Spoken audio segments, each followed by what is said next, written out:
Hey everyone, happy Friday. I am excited to be back with video updates each week. Just make sure that you are reading the rest of the training here in Humanity and then making sure that you click that I'm finished button at the bottom. We've got a couple people on our team who are pretty behind on training, and I have a feeling, or I want to assume, that you're actually up to date and just not clicking the completed button at the bottom. So make sure you do that down below once you're finished with this video and reading all the rest of the content.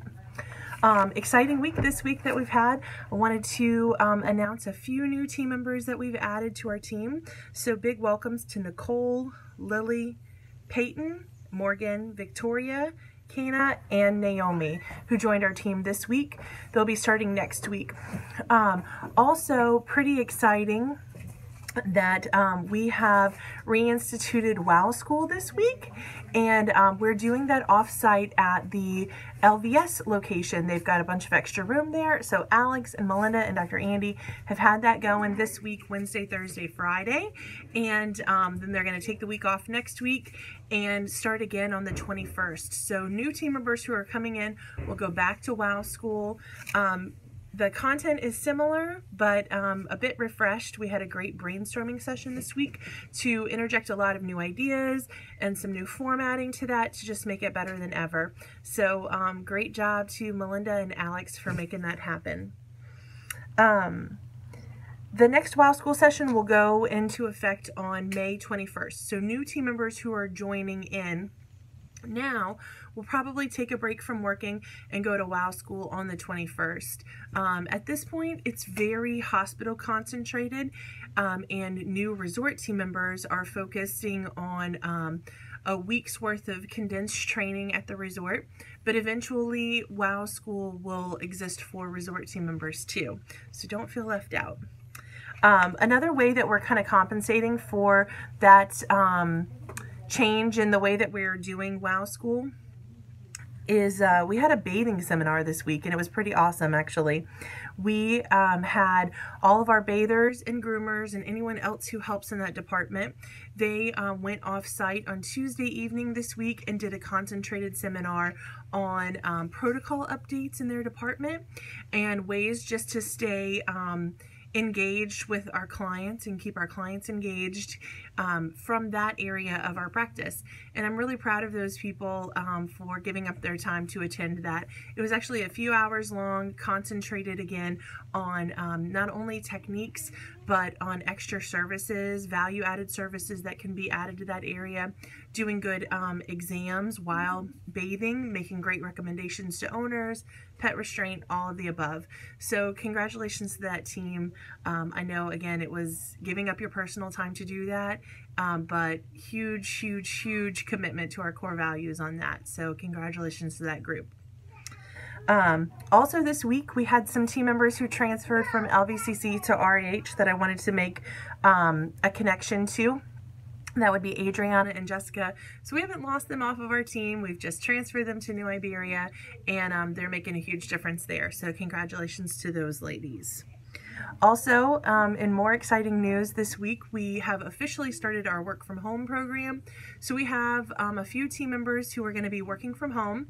You really shouldn't notice a difference at all in the team members who are working offsite or remotely working, or those who are working in the call center.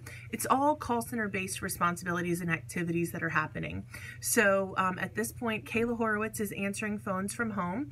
And again, she can transfer calls in, she can respond by side notes. It's kind of like she's actually sitting at a desk here, except for she's not. She's at her home.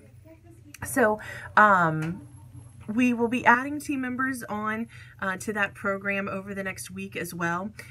Becca Hughes, who is reporting in from Philadelphia actually, is going to be working that way, as well as Katie Shavasy is going to start some shifts there, and then probably we'll add on another team member as well. A lot of great benefits for that. Again, if we have a team member who just can't come into work and would otherwise have to give up their job, we can keep them on board, and it's good for us and it's good for them and it's great for our patients and clients. But again, you shouldn't notice any kind of disruption in our service from that way, and if there is, just let me know and we'll fix it up.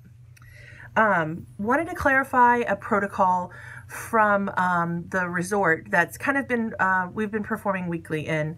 So that is when we are transferring patients from our hospital to the pet resort. I know that we can do better with this, and we do have an established protocol, so I wanted to remind you.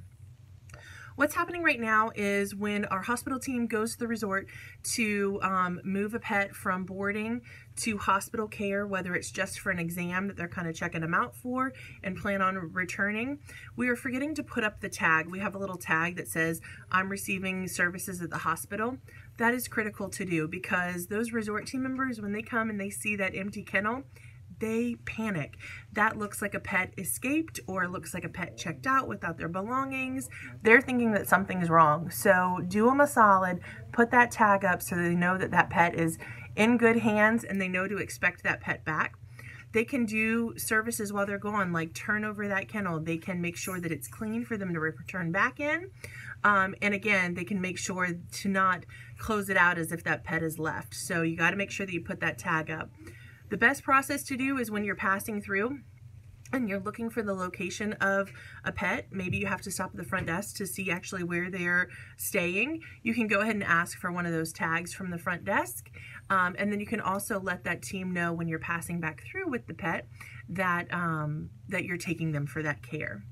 The other thing that's happening is when we go to bring them back, once hospital services are concluded, if we're bringing any new medications, we're not stopping by the front desk to let them know to add that onto that pet's care routine. So you have to do just that.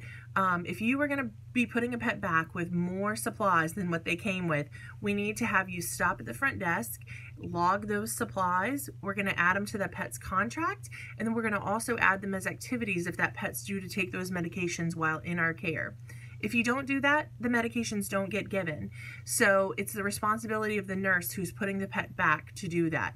Every time. You have to stop by the front desk. You have to make sure you get the full attention of a customer care team member to log those medications in. There's no other way around that. There's no other person to talk to. That is the protocol. So we have to make sure that we stick to it. If you have questions about that, we are happy to do some one-on-one training with you, but it has to start now. The next thing that I wanted to go over is to introduce a new product that I'm pretty excited to be adding on, especially given the timing of the season. We are headed into peak boarding season just within the next week, so I'm excited to bring this product on. This is what it looks like. It's actually called Zylkene, and these boxes that it comes in, we're having trouble getting them. This is what the display model looks like though. We're going to leave this at the front desk of the resort, but I want to educate all the team on it. The products will be dispensed from our pharmacy, just like any other. They're going to come in a multi-count vial that you can dispense into individual dispensing vials at whatever quantity that the client requests. This product is used, it's called the Happy Camper concept. It's really cute. It's essentially an anti-anxiety medication, but it's all natural. And Dr. Agnes actually brought this to our attention because she's been using it for years and having a lot of great result with it. So it's kind of designed with the concept of the noise aversion, fear aversion in mind for, this is what it's marketed for: fireworks, vacuum cleaner, loud noises, thunder and lightning, veterinary visits, and so all that to me reads along the same type of stimulus that we want to control that happens when boarding at the resort. So here's how you would present it to a client. We're going to have it at the front desk of the resort. Of course, this could happen over phone while you are making a boarding reservation as well. But we'll have it there, and the display will suggest that it helps pets cope with boarding. And an owner could be recommended to give it during the duration of their pet stay. So if they're staying for 7 days, you would give 7 tablets worth, and it can start immediately when they get here. It doesn't have to be given with food or anything like that, but it's recommended that they could continue it when they go home as well. If you're going to see a result from it, we are told that you should see a result within the first 24 to 48 hours. So if it's going to work, you're going to see it then. The company, of course, urges if you don't see that result, that you can continue giving it consistently for 90 days to know if you're going to see a result. And if you don't see one in 90 days, you know you're not going to get it.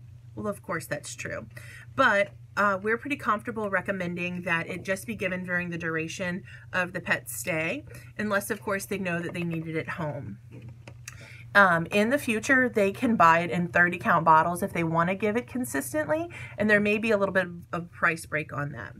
Here's how it's broken down by size, and there's a guide on the brochures that come in the pack, but it's broken down on the back with this little graph here to tell you how to dose it out.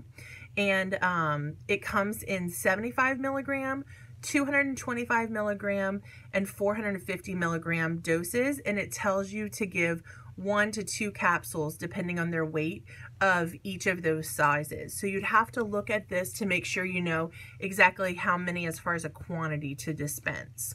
So just use that as a little dosing guide. Again, it's in the computer in Avamark so that you could add it as a prescription, and there will be a little prescription fee that goes with it to help you with the cost. But it's very affordable, it's easy to dispense, and again, it's very effective for short-term and long-term use. I'm going to try and scan in this little informational and attach it with the training so that you can read about the rest of the product. This informational is actually written for clients, so it's really got a lot of graphics and it can be a quick read. I really want everybody to look over this so that you know what's available for the product. This is what the capsules look like, and they're shaded differently for the different sizes. This size right here is the 75 milligram. There are others that come in different sizes of blue.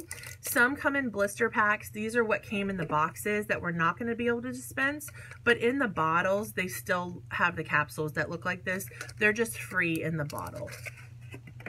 Okay, if you have any questions, again, refer to the training or let me know. That's it for this week. I hope you guys have a great rest of your week and an awesome weekend, and I can't wait to start fresh next week. Have a good one.